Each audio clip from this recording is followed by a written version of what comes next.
Good morning, everyone. I can ask you to take your seats.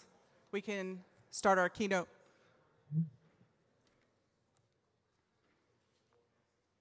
Wow, that was quick. Good morning. How's everyone? How was your first couple sessions? Excellent. That's what we want to hear. Well, welcome to the 13th annual conference. We're happy to have all of you, and I'm so pleased for our first keynote today.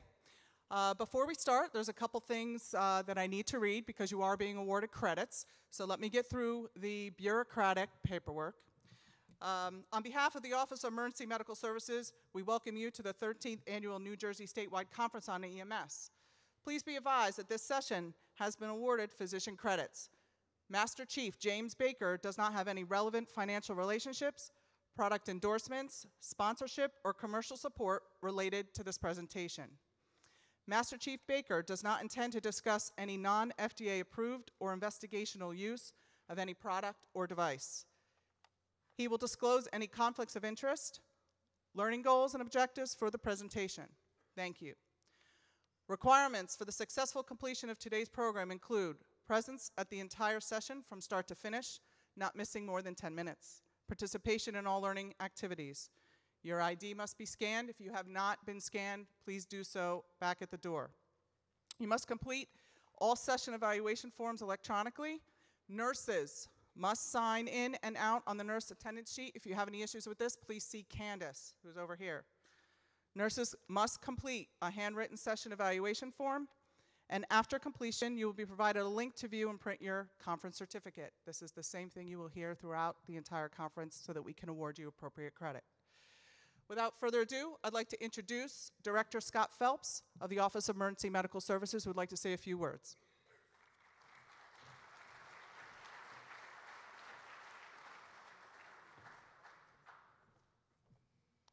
Good morning, everybody. It is a beautiful day in Atlantic City, and I want to give you all extra credit for staying inside. First of all, I wanted to thank the Office of Emergency Medical Services, all my staff, as you can probably figure out, worked their butts off for months and months to try to make this conference a success. And they spent an awful lot of effort to actually make sure you get the best experience possible. Of course, we also want to thank our vendors, our presenters, the hotel, but most of all, we want to thank you, the guests who come to spend some time with us to learn that we're not all a bunch of ogres, right, Terry? Yeah, you can actually call us on the phone. You know, most of you who know me know that I started off in EMS in New Jersey, and then I spent a big part of my career in New York before coming back here. What's that? I'm going to say this, and I don't think I'm exaggerating. For those of you who know me know that I've traveled lots of places around the world. I think New Jersey has the best EMS system, not only in the country, but also in the world. And I think it's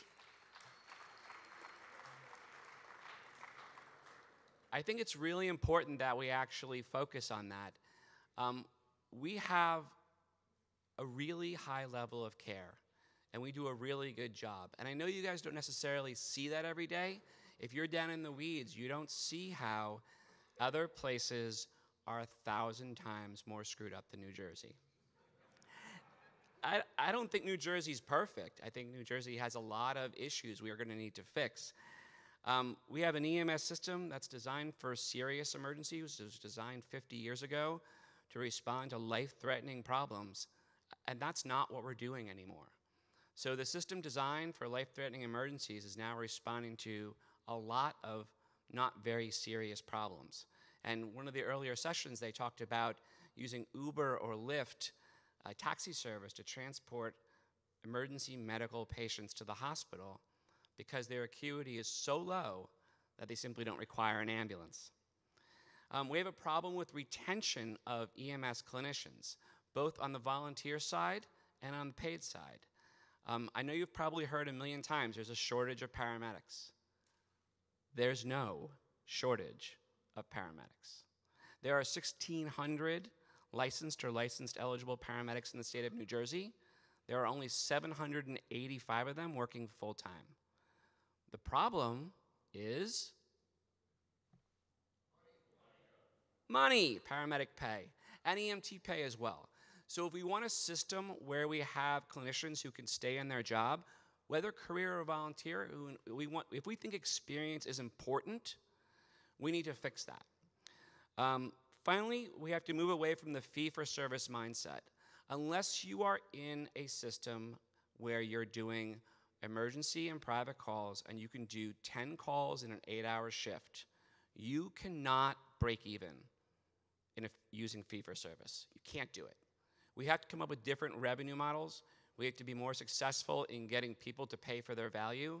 And we have to create a model where EMS is seen as a valuable service, where people don't get bills for $2,000, where we have a system where they can actually have a reasonable fee for their service. But we need to figure out a way, whether it's going to be public financing, private financing, or cost shifting. We need a model where it's actually paid a fair value. This is all part of the reasons why this next presentation is so important. I started off as a cadet at 15 years old, 35 years ago almost, and I never thought I'd actually end up being the state EMS director. And Lord knows, it was a surprise to everybody, right, Terry? But the next generation of leaders is probably in this room right now, or they're the cadets on your squad, or they're the 18-year-old EMT who works for your company. And so the creation of the next generation of leadership is critical, because we're going to face a lot of complicated problems, and we're going to have to fight a lot harder than ever before to make sure we get our fair share and are treated fairly, because what we do is critically important. So because of that, I'm proud to introduce Master Chief James Baker. Master Chief Baker spent 27 years, he was going to forgive me if I screwed up the years, 29 years in the Special Operations Service. So as we talked about before, he had a lot of fun interspersed with a lot of really scary stuff. He'll talk about the fun, not the scary stuff. But I'm proud to introduce Master Chief James Baker to talk about how we're going to help develop our next generation of leaders. Thank you very much. Thank you, sir. Good morning. All right. So to give you some objectives, the objectives are going to be soft in nature, but we're going to talk about a couple things today. We're going to talk about the definition of leadership and how we can use that to better ourselves and better our organization. We're going to talk about the mind of leadership, what it takes to be a leader. We're going to talk about the people factor and the heart of leadership. And we're going to talk about some lessons learned that I've learned in the military, hopefully to give you some tools for your toolbox. And then we're going to wrap it up by taking it home. Now, I'm willing to bet a majority of us in this room at some point in our lives have gone through some form of training and education program to get to where we are today. We had to. We had to figure out what program we wanted to go to. We had to apply for that program, get accepted, had to do a lot of reading. I'm willing to bet. A lot of tests, a lot of studying, a lot of test taking, a lot of practical application exercises, practical application tests, a lot of maybe some national registry, or you had to go for a licensure or certifications or something. But all that's designed to get you to do your job very well at what you do. And before you ever touch a patient, that training is pretty much necessary. Everybody agree? Now think about this. When you get to your job, you're still not fully qualified. You have to get the OJT, you have to left seat, right seat, which basically means you fall under somebody's tutelage for a little while. And then when you're finally autonomous, when you're finally able to sit on your own, the system pretty much has confidence that you can do your job very well.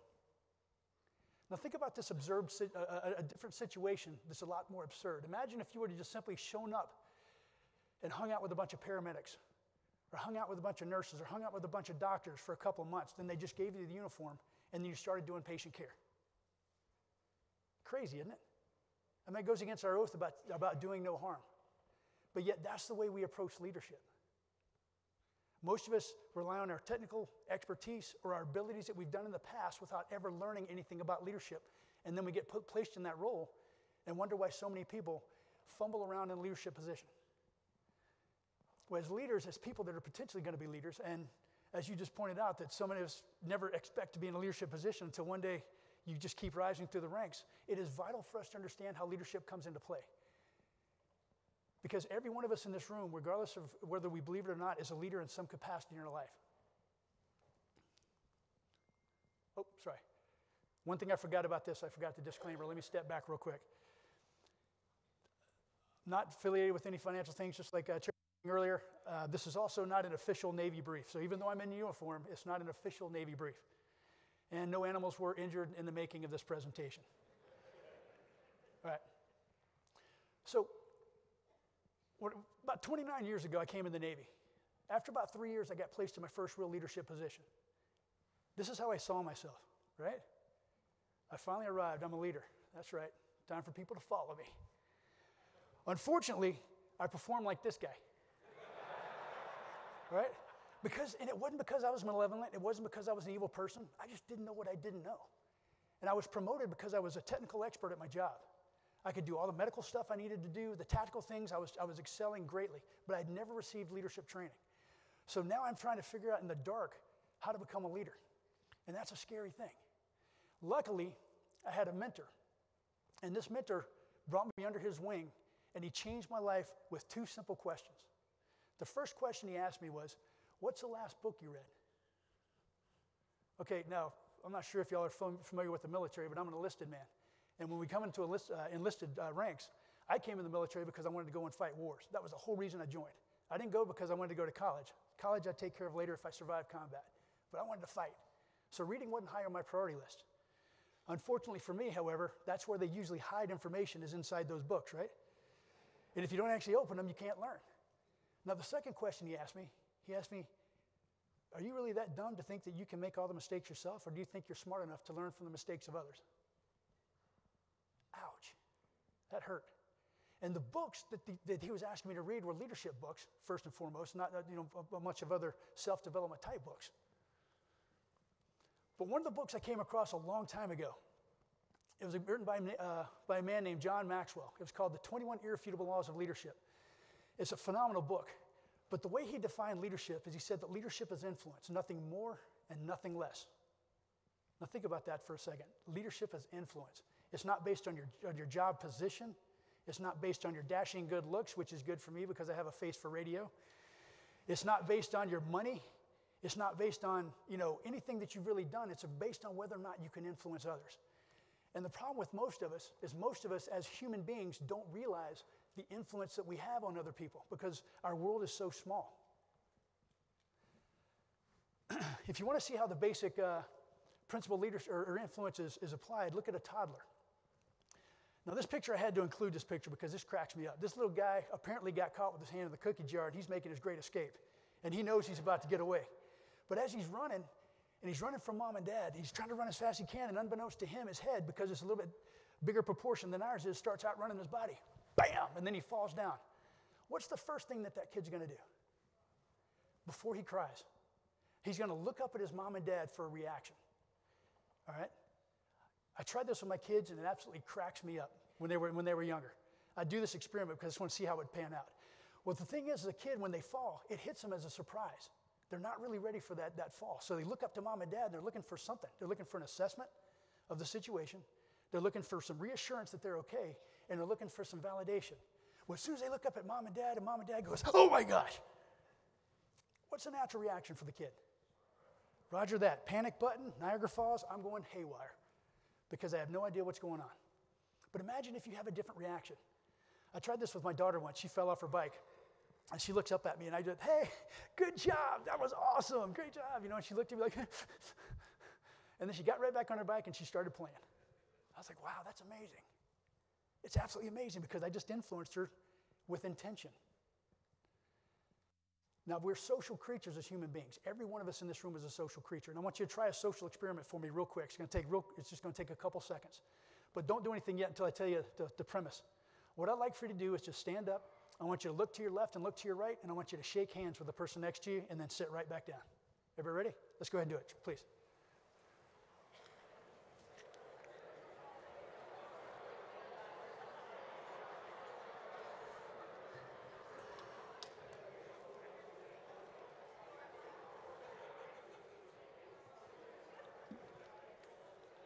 All right.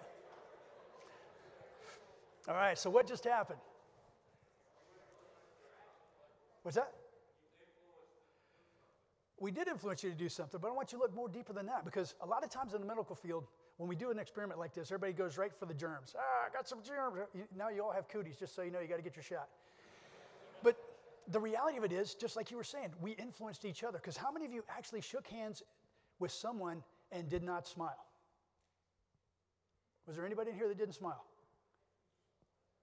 Was there anybody here that didn't make a joke of the whole thing? Right? And that's because we're social creatures. But you realize that if she were to smile at me when she shakes my hand, it's very difficult for me to not do the same, because we're influenced by everybody else around us. And the sooner we understand that influence, the more effective you're going to be in your life and as leaders. Now look at this picture. I included this picture. I want you to understand what's going on in the situation. We have some paramedics, right? But what's really going on around those paramedics? Traffic. And what is every single person in those cars doing? They're rubbernecking and they're looking at y'all. They're trying not to rear end somebody because they're trying to figure out what's going on. Every time you don that uniform, every time you're in a position where you have that name card or that uniform on, somebody is watching you. And they're looking to you for influence. I mean, think about this. If there was a patient laying on the ground right now in that car wreck, and you're running over to him in your paramedic outfit, and you've got the look of utter horror on your face, you're like, oh my God. They're like, yep, check, I'm dead.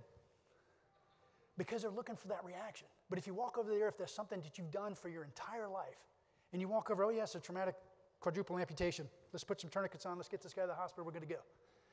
Inside, they're thinking to themselves, I have a chance. This person knows what they're doing. This person has confidence. And believe it or not, that bleeds across the spectrum of your life. Whether it's your kids, whether it's the people that you lead, whether it's your peers, everybody's looking at you for a reaction. All right. Now, with that said, let's go over to the mindset of what it takes to be a leader. When you look at the mind of a leader, all right, I want you to think about, we're going to connect BLS to leadership. Pretty simple concept, right? So in BLS, we have two organs that we're trying to save. We're trying to save the heart, and we're trying to save the mind. The mind is part of the central nervous system. The mind, the brain, the spinal cord, and all the nerves that go throughout the body, they don't actually do a lot with the body, do they? But they regulate the body. They set the mood of the body. If you have a fight or flight response, it's not your brain that's getting your body to move. It's the muscles that actually do the movement, correct? Well, leadership is no different. Leadership is like the brain and central nervous system because it sets the mood of the organization.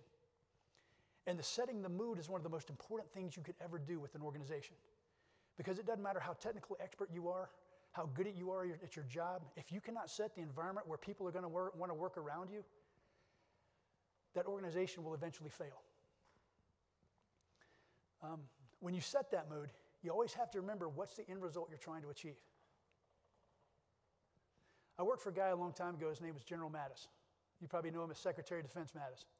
I will follow that guy through the gates of hell twice on Sunday because that man is amazing as a leader. The first time I met him, I was a young chief, and I'd gone over to the 1st Marine Division headquarters to meet with the Command Master Chief, which is a senior enlisted Navy guy. And I showed up 15 minutes early, as what we do in the military, right? Because if you're 5 minutes early, you're 10 minutes late. So I showed up, and here comes, over the hill comes the Sergeant Major, which is a senior Marine, the Master Chief, the senior Navy guy, and the General walking up the hill in full battle gear. They had a big pack on their back. They had brand new boots on. What the heck? So as I got closer to the car, I walked over to the Master Chief and asked him a question. I was like, Master Chief, what are you doing? He says, well, the General wanted to go out and try these new packs and try these new boots out before we gave them to the Marines.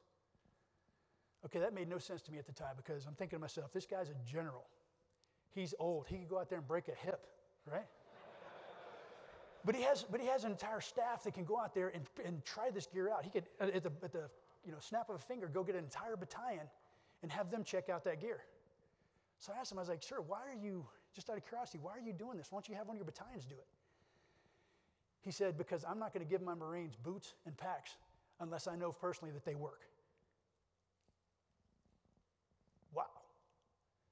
That one statement let me know everything I need to know about that guy, and that's the way he led his Marines. He would not do anything, ask his Marines to do anything that he was not willing to do, and that set the mood to that entire division. Set the mood to the Marine Corps. He's known as the warrior monk now because of the impact and the influences he's had on all of us. I hope he does the same thing with the SecDef thing. So using this leadership, how do we become successful? Whoa. All right, what happens in Jersey stays in Jersey, right? So how do we become successful leaders? Let me try that again. So here's some concepts I want you to think about. It's basic concepts, but the concept is very profound when you think about it. Successful leaders are always developing themselves. They're always learning. Because if you stop learning, you become obsolete. If you stop learning, you stop having information to give other people. Imagine this. We're back in the ancient Greek days. We're fighting with swords and shields. We stop learning. What happens when we face that enemy that has guns and knives and grenades? We're going to lose horribly, right? So we always have to be changing and developing ourselves. So my suggestion to you is read. Read some more. When that mentor asked me those questions when I was a young HN in the Navy, I started reading one book, then two books. Next thing you know, I'm reading one book every couple months. I just can't get enough information because there's always something to learn. And you want to learn everything you can about all different subjects, not just one thing not just one thing about your job, but learn how to become better people because that helps you help others do the same. With that said, the next step, successful leaders develop leaders. They don't just develop followers. Now, the problem with a lot of us in leadership positions, and this is a mistake I made well early on in my career, is I developed people to follow me, and I became the man, right? I was the pivot point. They had to go out, come back, and ask me another question. Go out, come back, and ask me another question. And you know what? Everything was functioning very well until I had to go somewhere. And then they couldn't function on their own. But when we take the time to develop leaders, and we take the time to teach them how to lead others, we exponentially increase our leadership capability. Exponentially. So now, I'm not just affecting her, but she's affecting 2 more people. They're affecting 2 more people. Next thing you know, we're affecting the entire room, and I've never even met half of you because of the fact that I've led 2 people to become leaders themselves. Does that make sense? Successful leaders also create a culture and climate that promotes success. Now, there's two words on there that are very key. You have a culture and you have a climate. A culture is like a thermostat. Thermostat's used to change the temperature in the room, correct? A thermometer or a climate is how we feel about the organization. The problem with a lot of us in leadership positions, especially when we're new, is we don't understand the culture in which we're setting. For example, John Gruden, I think his name's John Gruden. He's the coach for the Tampa Bay Buccaneers. What's that? Used to be at least, right? He was known to show up at his office for work at 4 o'clock every single morning. And he asked his men to max out on a daily basis. Why? Because he was willing to max out for them. And because he set that culture, his team functioned at a higher level. They were practiced early, very few legal issues, very few drug and alcohol issues, because they were willing to max out for him, because he set that culture. And as soon as we can learn to effectively set a culture within our organization, it changes the entire dynamic. I'm talking about from setting policy up at the director level all the way to how we stock a bag and stock a rig. If you change the culture, you change the organization. But to do that, we have to consider the heart of leadership. Now in BLS, you start with the brain, but you also have to function on the heart. The heart's interesting because it pumps the blood throughout the body. Now if the heart dies, obviously that blood's not going to pump. But even if the heart's not functioning properly, with CPR, which is a basic life-saving skill, right? We can get that blood to the rest of the body. The same concept goes with people. We as leaders have to understand how people think. We have to understand that people are different. When it comes to people, we've got to remember, never ever label somebody by the title. The patient, the director, the president. Whatever the titles are, we have to look at it deeper than that. Because we have to remember that everybody has a different background. Everybody comes from a different upbringing. We have different conditioning. We have different beliefs. We have different preferences. All this combination makes us unique creatures, and not everybody sees things eye to eye. In leadership, we have a tendency of leading others how we want to be led. That's one of the worst things you could ever do. Because I'm willing to bet out of this group right here, probably every single one of you like to be led differently. And that's just because we're unique. When I bring somebody on, a new staff member on board to my command, I sit down with every single person. I ask them 2 different questions to try to get the conversation going to help us understand the people factor. First thing I do is I ask them, who am I looking at? And that's a funny question to ask because in the military, we have rank. And usually when you address somebody, you address them by their rank and their last name. And that's just because of the hierarchy. And so when they tell me, hey, I'm HN Baker, Nope. And when I tell them no, that's the wrong answer, it's funny watching their face because all of a sudden they realize they didn't study for that test. And then they start asking me questions. I'm a sailor? Nope. I'm a man? Nope. And we go through this little rigmarole because I want them to understand the people factor. So at the very end, I explain to them, what's your first name? You know, Jay. What's your last name? Baker. Who am I looking at? Jay Baker. Why is it so important for us to understand that concept? Because they're not just a sailor. They're not just a rank. They're not just a man. They're not just a woman. They're not just a husband or a father. All these different things make up that individual, and we as leaders have to take that into consideration. Because a lot of folks say, don't bring your home life to work. Anybody ever tried not to do that? Anybody had a fight with a spouse or a kid that's sick or something like, some kind of issue going on and you try not to think about it when you're at work? It's very difficult, right? But we have to remember that because that people factor and thus our ability to relate to others makes us more effective and helps us help them. The second question I ask them, and this is the funny one for me, I've been in the Navy for 29 years. How many years have you been in the Navy? And they tell me I've been in for a year, I've been in for 2 years, I've been in for 10 years. I says, what are you going to teach me about the Navy? And once again, that facial expression changes. And most people say, nothing? Way wrong answer. The reality is they can teach me just as much about the Navy or about life as I can teach them, regardless of my experience. What's the difference? The difference is my receptivity. As leaders, we have to look at our people and learn something from everybody we meet. Just like you said the other day, it's not about being the smartest guy in the room. It's about surrounding yourself with capable people and smart people and allow them to do their jobs. But at the same time, we have to make sure that we're learning from them and continuously growing. And if we do that, that people factor is not going to become an issue. Every one of us has a different language that we speak. Some of us are touchers. Some of us are huggers. Some of us are, isolationists. Some of us are, people that love to talk about superfluous things. Some of us only want to talk about business. We have to learn each other's communication styles and techniques so that we can get better at communicating with others. Anybody married? How many men in the room are married? All right. Have you ever gone home to your wife and said something to her and then she completely reacts a different way than you're expecting and then you're like, what just happened? Or ladies, have you ever done the same thing with your husband? You said something to your husband, he reacts so completely different than what you expected. Because we're all different.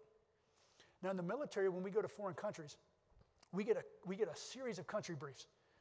And in these country briefs, it talks us about the culture, it talks about the language, it talks about, don't sit with your foot up so they can see the bottom of your foot because it really offends people. Don't shake hands with your left hand. All these different things to learn about the countries. And when we go there, it's so we can assimilate in these countries and actually operate well instead of offending folks. But your typical American, however, and I love watching this when we go to foreign countries and we're on Liberty and we see American tourists out there, when they get to a country that they don't speak the language, they'll get into a bar sometimes, like, give me 2 beers. Gosh, what's wrong with these people? They don't speak English. Well, yeah, because you're in their country. So we have to learn to talk people's languages so that we can become more effective. All right. I'd like to transition. We talked about the human factor. I'd like to transition to the military. I want to give you a couple things that we've learned. But before I do that, I want to talk about the military itself. Now, the military is interesting because we have a 100% turnover rate every 3 to 5 years. I'm talking about 100% from the top to the bottom because people transfer, people go to different jobs, but we don't have the same person in every single position. If you take a battalion, for example, the commanding officer all the way down, the lowest person on the totem pole leaves within 3 years, maybe 5 years at the max. So how do we stay effective as a unit?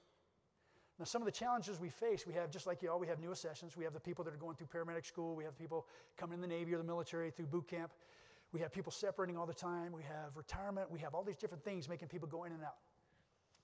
We also have a bunch of dangerous jobs that we do in the military. I'm not sure if you're aware of that, but people do get injured sometimes in combat or some of the other things that we do. But how do we have such a low level of safety issues, low level of injuries, and a low level of deaths within the military? Before we answer that question, I'm going to show you some of the stuff we do in my community, just to give you a little heads up what I mean by dangerous. Okay, so combat divers. Fun job, really, really fun job. A lot of gear, a lot of chance for dying. This is a picture of 4 guys. There's a team doing an insert. They have a rope tied them together so that if somebody gets hurt or injured underwater, we can drag them along with us. There's a whole bunch of combat gear they have on. The gear they're wearing probably weighs anywhere between 60 and 80 pounds. Fun, huh? Sometimes I wish we'd fight a war in the Bahamas in bathing suits. I mean, that'd be so much nicer. Patrolling. We have to get out there and patrolling. We usually patrol at night, not in the daytime. It's a good picture in the daytime, but these guys probably have anywhere between 80 to 100 pounds on their back with tactical mission gear.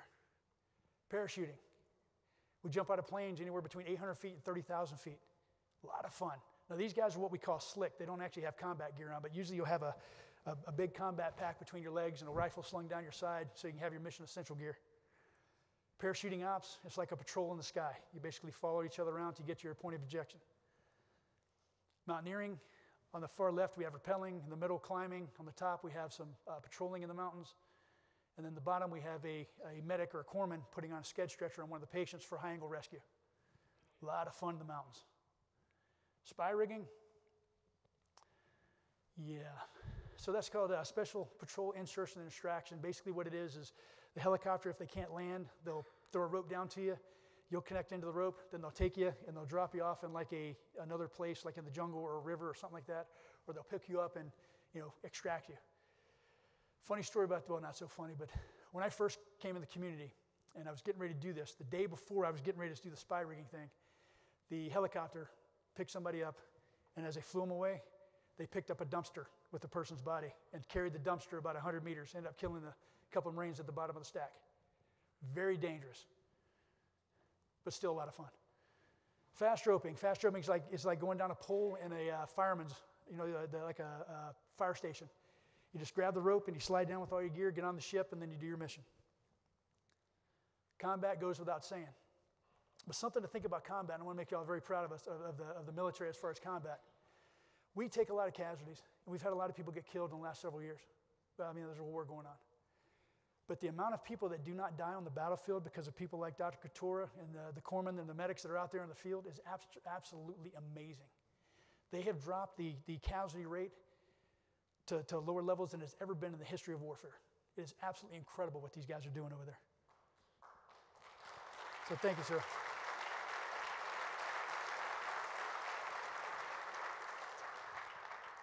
Now, the part of the job that we don't really like that much, but we do because we love our people, is the combat medic portion of it. And something I want to point out about this right here is this is a training evolution, obviously, because you can see they're nice and clean and they have gloves on, which gloves don't usually last very long in combat. But they're training to deal with casualties. That's a mannequin that they're working on. But when we train our folks, we train them so well that they use their weapon or their med bag as if it was a part of their body. Remember the culture piece we talked about earlier? They can fire that weapon any direction and hit targets because they are that good. And they can find anything in that medical bag in the dark, under stress, without ever having to look at it because they know that medical bag so well. So we train our folks to think like that. So when you're out there doing your job, one of the best things you can do as a medic is make sure that you can do the same thing.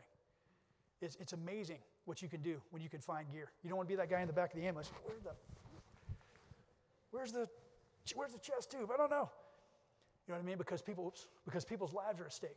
And so the more that you know your gear, the more that you know your team and that you can function properly, it's amazing. We had a guy that was out there one day. We had a casualty. And we're in the house. We pulled all the casualty to a collection point. And he was working. And we teach our Marines to do some medical stuff too so they can be like aidsmen, so they can help us with the casualties. And this one corpsman was dealing with one Marine over here, and there was a Marine over behind him. And the Marine was getting the IV ready. So the corpsman, when the Marine said, "Hey, I've got the IV ready," the corpsman turned, kept pressure on here, grabbed the needle, stuck it in the guy's vein, plugged up the tube, and then had the Marine tape it up, all without missing a beat. It was amazing what this guy was doing. But we train these folks very well over there. So what are some lessons that we can learn from the military? Well, I'm going to start big, and then we're going to work small. So at a corporate level, one of the first things we do is we try to get buy-in from the very beginning. We try to make people want to join the military. And as you can see from some of those mottos up there, the Army, be all you can be, the Marines, the free, the few, and the proud, and that one from the Navy, we get people kind of motivated because they want to do things, even if they have no idea what it is. I mean, Call of Duty, hello, that's a great video game, right? You'd be surprised how many people join the military just because of that one video game. Now, the Navy one, I like that one. I like this one a lot. I'm not sure if you've seen the commercial, but it shows a little girl, and she's with her family, and she's kind of looking around. And it says, "To get to you," and all of a sudden, a Navy guy stands in front of her, and then another one, then another one, then another one, as the camera backs away until finally it shows an aerial view of like hundreds of people around them. It says, "To get to you, they have to go through us." That's motivating, right? But these are the things that we try to do. We try to get these young folks to want to join the military. Because guess what we're about to teach them? We're about to teach them that it's good to run towards gunfire. Right? Because that's their job. But that's that buy-in that we're trying to create. That's the culture that we're trying to create. And from the time they join the military, we start the socialization process. I mean, we immerse them, completely immerse them into the military life. They come into boot camp, they eat, sleep, drink, they do everything military. And when they come out of the boot camp, it's almost like they've been reprogrammed to think differently. Now, we don't want robots. That's not what I'm saying. But we teach them to think differently about the military so that they are socialized. They are part of a bigger thing. So when you bring folks into your organization, how do y'all socialize them into wanting to be paramedics, doctors, nurses? How do you socialize them into wanting to be part of that team? And is your socialization process, is it effective? Other things we do in the military is we offer incentives. Now, the incentives for the military are pretty good.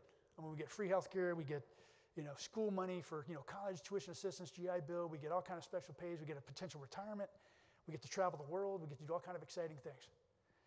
But what is it in your particular job? What incentives did you offer other people to make them want to join and want to stay? I mean, you said earlier, sir, that you have a difficult retaining good talent. How do we do that? How do we, at the smaller unit level, get people to want to stay? Something to think about. The next thing we do is marketing. The military has a wonderful, wonderful job of marketing. Call of Duty, the video game. Lone Survivor, the movie. Hacksaw Ridge, the movie. We try to do things and try to show movies and books to get people motivated. What do y'all use?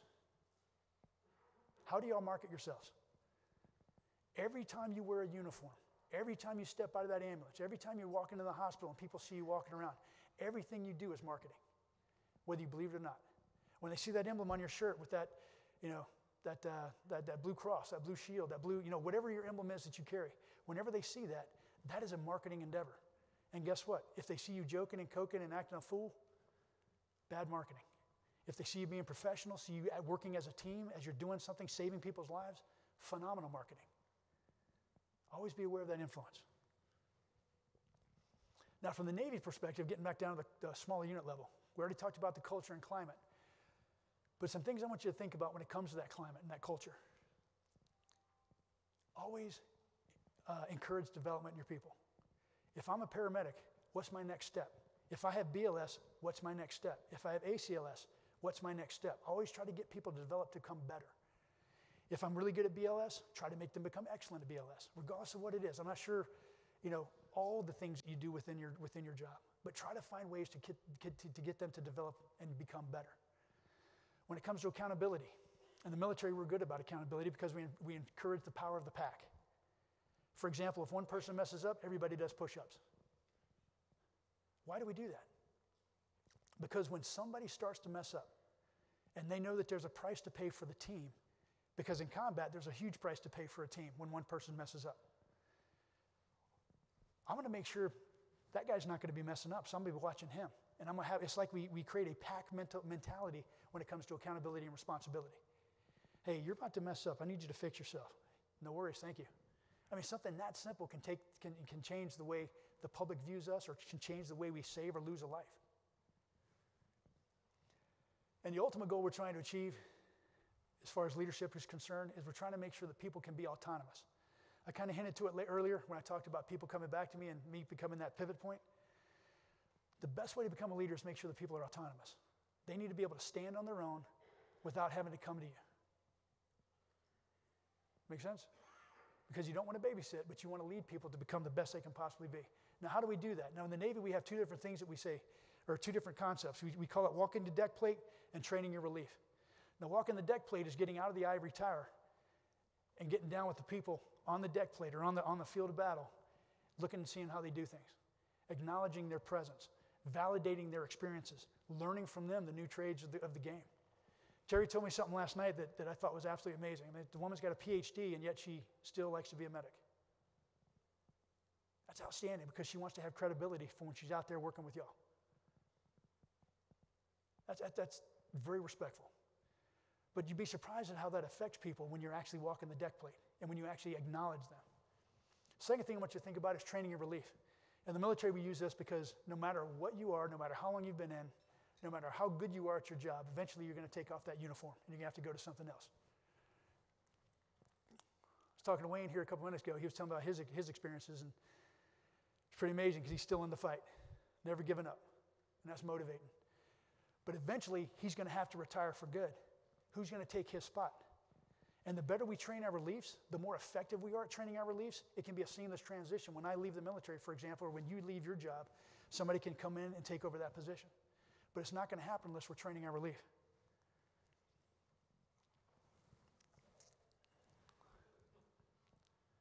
All right. Now, with that said, something I want to bring up. A very hard lesson that we've learned in the military over the last couple decades is the hazing issue. Because in the military, we did it right. I mean, I'll never forget when I got my gold wing ceremony on the flight line in Bermuda. They took my uniform.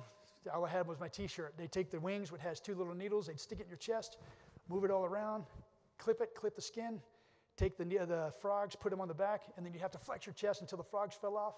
Then you take it out, get it to the next guy. The next guy would come up to you, and then he'd put it in, hit you with a helmet, or do all kinds of other things. By the time you were done, your T-shirt was just coated in blood. Pretty stupid, right? But somebody in their great mind thought that was a cool thing to do. I didn't think it was so cool getting, pounded on and have my T-shirt all bloody and everything. But somebody thought it was cool. But the problem with hazing is what we do is we actually perpetuate a cycle of hazing. And the reality is, hazing does not do anything for you. It doesn't build the camaraderie as you would think it does. It alienates people. Some people might recover from it and eventually come back onto the team, but initially it's not so much fun. Now, practical jokes are completely different. I'm not talking about practical jokes, but I'm talking about the hazing piece. Because what we should be wanting to do is bringing our people on the team and making them an effective member of the team and getting them functional. Not having to recover from something that we did to them. So please learn that lesson. I'm not sure if you guys have a hazing issue in the EMS system here, but that's one lesson I would definitely learn from the military. Do not haze. Nothing ever comes good out of hazing. All right. This piece goes near and dear to my heart. In the military, we have all kinds of awards programs. I'm sure you all have your awards programs. We're going to do a lot of awards tomorrow night about people of the year at various levels within your organization. All the different things. We're going to acknowledge the incredible performances that you all have done, and that's phenomenal. That's a wonderful thing. But formal awards programs and formal recognition programs only go halfway. It only awards certain people in the organization. How good are you at acknowledging informal recognition or informal recognizing performance? When I was a young sailor, I'd been in the Navy for about 10 years. My mom came to watch me at a graduation of a ceremony for a school that I'd gone through, and I did really well at the school. And when she got there, I was preparing for the ceremony, and the CO, the commanding officer of the unit, came over to my mom. She gave her a couple compliments about how he was proud of me and how he was proud of her, of the things that she did to help me become the man I was. 20 years ago. She still brings that up today. As a matter of fact, when I told her I was coming up here to talk to y'all, she said, make sure you bring that up because they need to know how important that is. That makes moms feel so good. Yes, ma'am, I'll bring it up. So hopefully now she can watch on the Facebook. I can say that I brought it up. But the reality of it is, we don't validate people enough. We do not acknowledge people enough. And all it takes is a word. All it takes is to acknowledge people in public. If you see something somebody does well, congratulate them on it. If you have an opportunity to talk to them about something in front of their family, hey, your husband did so-and-so, your wife did so-and-so, hey, your son did so-and-so. You'd be surprised at the impact that you can have on people. That creates a lot of morale and a lot of motivation. A couple years ago, I had the opportunity to do the same favor for one of my fellow corpsmen. I didn't realize the impact it had on him or me at the time. But we had a bad day in the office. And what I mean by bad day in the office, we had an ambush in Fallujah, and there was a lot more of them than there were of us. And right off the bat, we started taking a lot of casualties. And we were giving it back to them and trying to find a way out. And we eventually won, thank goodness, because we had people that are willing to get in the gunfight and make a difference. But 2 Marines were critically injured. I mean, critically injured. One was shot straight through the neck, and the other one was shot straight through the upper thighs with femoral artery compromise. And they were both out in the middle of a street. So John, one of my guys, without any fear or whatsoever, runs out and grabs them one by one. Now you can imagine with all the gear these people had on. They had body armor, they had ammo, they had grenades, they had water, they had all kind of stuff on. So their bodies weighed at least 300 pounds because we're talking 200-pound men with 80 to 100 pounds of gear on. So John has to drag them behind in a building and start doing life-saving care. So he started treating them, and eventually save their lives. Well, that night we got back to the base, the main operating base in Fallujah, and I was walking back after all the resetting and the paperwork and everything else we had to do. I saw John. He was sitting in a small room where we had a phone, and he was doing what most of us do after a battle like that. We call home and we try to get some kind of a semblance of normalcy. And he was talking to his parents, and as I looked in the room, I didn't hear him talking much. He was just kind of sitting there. Those Marines were his best friends. Those guys he had been with for years, training with, going from unit to unit, going to combat with multiple tours. So it hit John really hard. So I was like, man, what do I do? And then I remembered my mom. So I walked in there and I grabbed the phone. I was like, who are you talking to? He says, my mom, my pa. Okay, that's bad New York accent, but. So I grabbed the phone and I said, who is this? He said, well, this is John's mom and John's dad. I was like, hey, I just want to let you know I'm Jay. I'm John's direct supervisor. And I just want to say thank you. For what? I said, because of what you did in John's life. The way you raised John helped John become a good person. And because you raised him and gave him the values and morals that you gave him, John today ran out in a hail of gunfire and saved 2 Marines' lives. So now there are 2 Marines that are heading back to the States who are alive. Wives are getting their husbands, mothers are getting their sons, kids are getting their fathers back because of what your son did today. So from the bottom of my heart, I wanted to say thank you. And I gave the phone back to John and I walked back outside. I didn't think anything of it. I was just like, man, what a great opportunity. Thank you, God. About 9 months later, we get back to Okinawa, and we found out that John made chief, and in the Navy, that's kind of a big deal. Your uniforms change. You go through like a 6 or 8 week training program, and it culminates into a pinning ceremony where we bring everybody up on stage, and one by one, they get pinned by their family. In other words, the family puts their rank on. It's kind of a really big deal in the Navy. Well, I was in charge of it that particular year, and I'd gone out, during the pinning ceremony, I'd gone outside to make sure everybody was doing things, and I'm sure you can relate. It's kind of like herding mosquitoes, right? So as I'm standing there, this short couple comes walking by, and they had this really deep New York accent. I'm like, wonder if that's John's parents. And he was just giving it to her. I can't believe you're making us late. This is like, we've come all the way from the United States over to Okinawa, and you're going to make us late for this pinning ceremony? Just giving it to her, and she was giving it right back. So I walked up to him and I said, excuse me, you would by chance be John's parents, would you? And they both stopped, and they looked at me, and his mom just started bawling. And I'm like, oh. And she looks at me, she goes, Jay? And before I could say anything, she gives me this hug that would have made any mixed martial artist proud. I mean, I was tapping out. It's like, holy moly. It tore me up emotionally. I almost have bawled like a baby, but it was the most emotional moment. But that's when I realized recognition is so important, and we can't take things for granted just because we don't feel the need to respond to someone. Take the opportunity to congratulate people. I didn't give him money. I didn't give him an award. I didn't give him time off. I gave him nothing tangible. But that affected him, and it affected me more than it did him. A couple years ago, I spoke at his retirement ceremony. He actually invited me. When I went up there to start speaking, his mom did the same thing. She ran over to give me a huge hug. She was like, thank you so much. I was like, I didn't do anything. But it's amazing the impact we can have. So please take time to recognize your people. Okay, so let's switch over to the mentorship side. And we're going to wrap up here in a few minutes. So there's 3 requirements that we have in the Navy, or the military, for land navigation. You have to have a known starting point, you have to have a direction of travel, and you have to have an ending point. Now, mentorship is no different if you think about it. Because one thing in the mentorship side, we want to make sure we help people understand where they are in life. Now, mentoring is not just about a job, but it can be. But it can be so much more. A lot of folks don't realize where they are as far as their life is concerned. A lot of folks have no idea where they want to go. I mean, some people might have some ideas, but they really don't know. And if we can help them see the 2 of those and then give them a path, help them learn how to get from one to the other, we can become effective mentors and actually mentor the next generation to be the best that they can possibly be. Because if I look around the room, I'm not seeing a lot of young folks. And when I say young, I'm talking about teenagers. Right? Any teenagers in the room? I'm willing to bet everybody in this room has so much to teach them. Are you doing it? Okay, so for some mentorship goals. Now, this is more of a program thing. We'll get to the mentor itself. But one of the things you want to remember is you want to make it a positive experience. Nobody wants to go to a restaurant and eat the best food in the world if they get pepper sprayed every time they take a bite. Right? Well, the same thing goes with the mentor relationship. Don't do something because you have to. Do it because you want to, and let them know that. Make it positive for both them and you. Also, you want to develop future leaders. It's not about followers. It's about teaching them to lead others and to mentor other people. What you brought up earlier, retaining talent, that's huge for any organization nowadays. I think the average right now is the average American changes job every 3 to 5 years. How do we retain good talent when we spend all this money getting them to where we want them to be and finally getting them trained up? Something to think about, right? Enhanced career development, we talked about that, and help them develop a plan.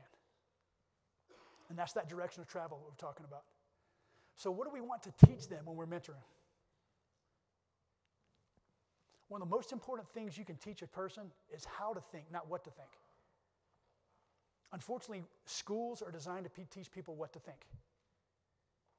This is how you solve a mathematical problem. Okay, but what happens if it doesn't fit this exact mold? Well, that's not our problem. We're just trying to teach you this mathematical problem. Teach them how to think. It's just like that Chinese proverb says, teach a man to think. And I'm not trying to be gender exclusionary, so I'm just reading the proverb. It says, teach a man to think, hand a man a fish and you feed him for a day. Teach a man to fish and you feed him for a lifetime. Same concept with mentorship. All right, planning. This is something that we Americans aren't so good at as a whole.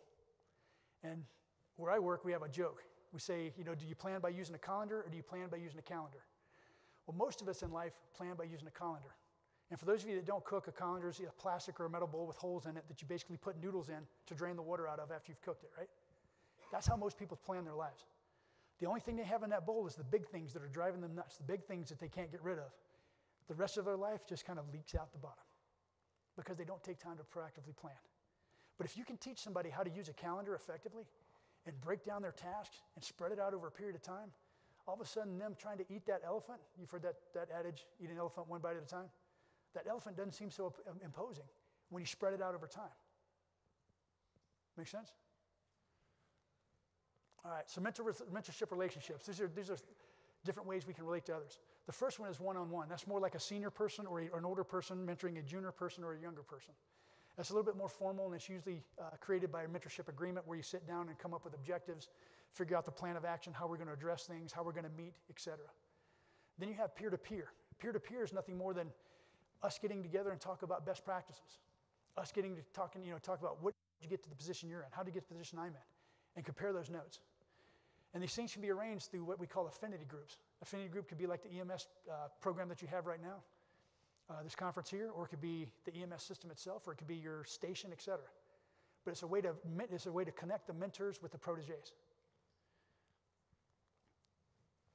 Some goals as a mentor: you want to act as a source of information, tutor specific skills and behaviors. Let's talk about behaviors for a second. Everybody's heard that statement where it says a thought becomes an action becomes a series of actions, or a behavior becomes a habit becomes your character becomes who you are. It's all about teaching people to think like that. You want to coach people and you want to assist them with that planning. And you want to have regular meetings and you want to maintain the integrity of the relationship. And these are not an all-inclusive list, but this is basically the mentorship concept in a nutshell. All right, almost done. I know it's time for lunch. So let's take it home real quick. Remember we talked in the beginning how we have a situation where it'd be insane for you to go and become a paramedic or a doctor or a nurse without any kind of formal training? And yet we do this with our families on a daily basis. The American way is we hang out with somebody, we date them. Most of us don't go through any kind of formal training. We don't read books about it. We don't go to premarriage counseling. We don't do anything, but we date. We allow the romantic relationship to blossom. We invite them to marry us. We marry them. Then we spend time with them, and we wonder why the divorce rate is so high in this country. It's peaked over 50% now. Having children. Nowadays, it takes 5 minutes of glory for a lifetime of kids. Right? You know what I'm saying, right? Now, some of us do a great job, and I'm not trying to belittle or I'm not trying to judge anybody, but what I'm trying to say is we need to mentor the next generation. Look at the amount of teen pregnancies. Look at the amount of single-parent homes. Look at the amount of, and I'm not talking about single-parent homes that are successful. I'm talking about the ones that don't have any authority figures. Look at the amount of teen pregnancies and drunks and drug use. Today, the current stats are 20% of people that are eligible to join the military can actually join the military. 20%. So that's 1 out of 5 people at military age. Because of obesity, because of drugs, because of academic inability, because of legal issues, because of alcohol, because of a plethora of other things. 1 out of 5. 4 of those are preventable. When I went to a funeral a long time ago, about a few years ago, I went to my grandmother's funeral in Mississippi.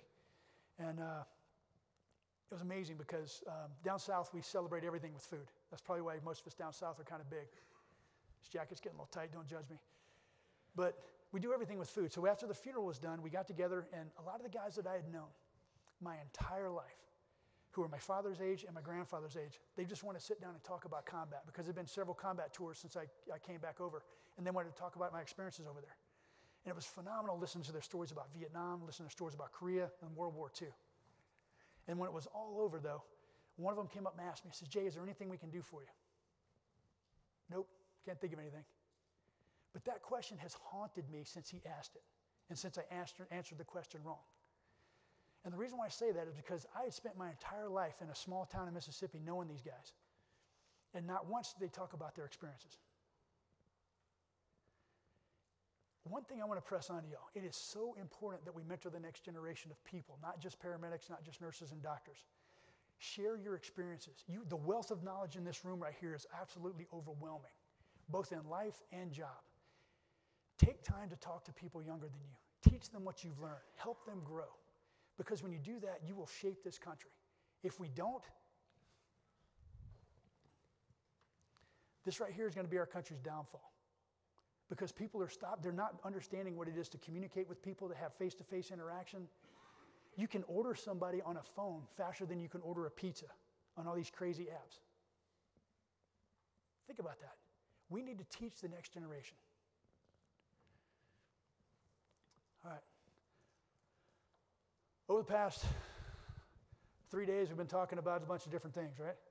I know it's taken a while, but we talked about the leadership. We talked about the heart and mind of leadership. We've talked about some military lessons learned. We've talked about taking it home. I included this picture for a couple of different reasons as our close. I'm not sure if you can see it up there. The picture's not that great, but if you can see right behind my head, that's the Twin Towers of New York City. This is a picture of 4 Navy guys. We were going through the Army Special Forces medical course back in 1997. The picture was taken in April of 1997. And I wanted to talk about this picture because, well, first of all, the Navy guys were going through an Army school, right? We had to display dominance. That's just, no offense, Wayne. We had to show them who the bosses were. But little did we know that just a couple years after this picture was taken, our world was going to be changed forever. Those towers were brought down by a cowardly act of people trying to kill innocent people to make a point. And for the last 2 decades, our brothers and sisters in arms have been going overseas trying to hunt down those son of a bad guys that did this to our country and make sure that this never happens again. But we can't do that by ourselves. Because when we go overseas for 3 months, we go overseas for 6 months, we go overseas for a year. And when we're gone, we have to leave our families back here in the United States. Parents, grandparents, kids, sisters, whatever. We have to leave them back here in the States. And if something were to happen like the Boston bombing, or the Vegas mass shooting, or the shooting down in Texas, or the recent activity that happened up here in New York with that crazy truck driver, there's nothing we can do from thousands of miles away. That's where you come into play. What makes our job possible is because people like you are willing to stand on this wall back here in this country and keep our country safe. So while you're doing that, don't ever, ever misjudge the importance of your job. Don't let the calls get mundane. Don't let the calls become problematic. Always remember that you're making a difference. Because when I go overseas, I don't have to worry about my family being safe. I don't have to worry about my mom or dad having a heart attack because I know somebody like you is going to show up at the door. So for that and allowing us to do our job by protecting our families, I want to say thank you from the bottom of my heart. Please don't ever think that we don't appreciate that. Thank you.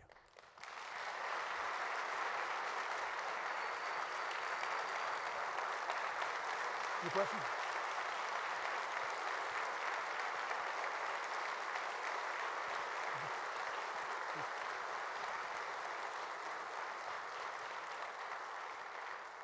So with that said, are there any questions I can answer for you? Thank you very much for that.